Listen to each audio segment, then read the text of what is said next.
ఆ అమ్మాయి బాగా చదువుకుంది, కానీ ఉద్యోగం రాక హోటల్లో పనిచేస్తుంది. ఒకరోజు ఒక ముష్టివాడు అడుక్కునేవాడు హోటల్లోకి వచ్చి దర్జాగా కుర్చీలో కూర్చున్నాడు. సాధారణంగా అడుక్కునే వాళ్ళని ముష్టివారిని లోపలికి రానివ్వరు. కానీ ఆ అమ్మాయి ఎందుకో సరే, ఆకలితో వచ్చాడేమో, ఎవరు వచ్చినా సరే కస్టమరే కదా అని చెప్పి కూర్చోబెట్టి, అయ్యా నీకేం కావాలి అని అడిగితే మేనేజర్కి కోపం వచ్చింది. ముష్టివాడితో ముచ్చట్లేమిటి, వాడిని బయటికి గంట ముందు అని చెప్పి అన్నాడు.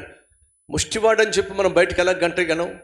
అతడు మన రెస్టారెంట్లోకి వచ్చాడు, హోటల్కి వచ్చాడు, అతనికి కావాల్సింది మనం సర్వ్ చేయాల్సిందే కదా. వాడి మొక్క వాడెప్పుడు నీకు డబ్బులు ఇవ్వాలి? వాడు కేవలం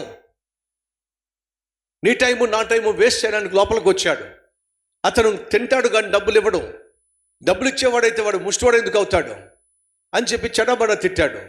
సార్ ఇప్పుడు నన్ను ఏం చేయమంటారు?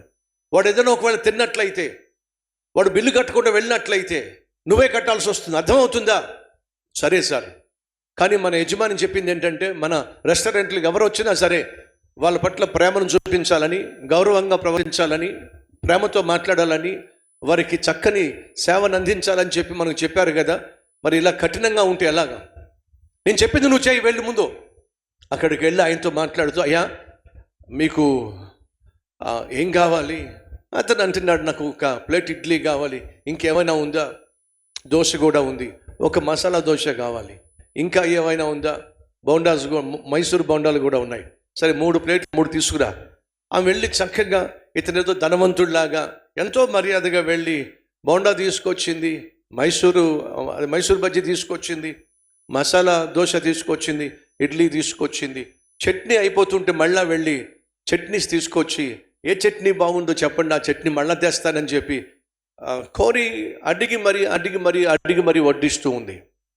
అక్కడ నిలబడి అతనికి కావాల్సిన విధంగా చక్కగా సేవలు చేసింది. ఈ లోపల వేరే వాళ్ళు వచ్చినప్పుడు వాళ్ళకి కావాల్సిన ఆర్డర్ తీసుకుంటూ ఉంటే ఈ ముష్టోడు కాస్త చెక్కేశాడు, బిల్లు కట్టకుండా చెక్కేశాడు. గబగబా వెనక్కి వచ్చి తిరిగి చూస్తే ఎవరు అతను లేడు. ఈ లోపల మేనేజర్ ఇదంతా గమనించాడు. మేనేజర్ చెడమడ తిట్టాడు, నేను చెప్పా కదా వాడు ఒక ముష్టోడు, అలాంటి ముష్టివాడిని లోపల రాణించడమే తప్పు. రానివ్వడమే కాకుండా వాడికేమో రకరకాల టిఫిన్లు వాడు కోరినవన్నీ నువ్వు పెట్టావు, బుద్ధుందా నీకు?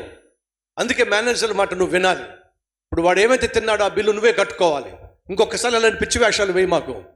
ఏం చేయాలో అర్థం కాక కాముగా వెళ్ళి ఆ ప్లేట్లు క్లీన్ చేస్తూ ఉంటే ఆ ప్లేట్ కింద ఒక స్లిప్ ఉందండి.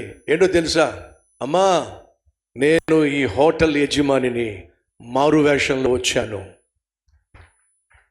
నువ్వు హోటల్ సర్వర్గా అద్భుతంగా సేవ చేశావు, నిన్ను నేను మేనేజర్గా నియమిస్తున్నాను, ఆ మేనేజర్ని తీసేస్తున్నాను. ప్రియ సహోదరి సహోదరులు, చేతికి ఇవ్వబడిన పని ఏదైనప్పటికీ నువ్వు శక్తి వంచన లేకుండా చేయాలని బైబిల్ సెలవిస్తుంది.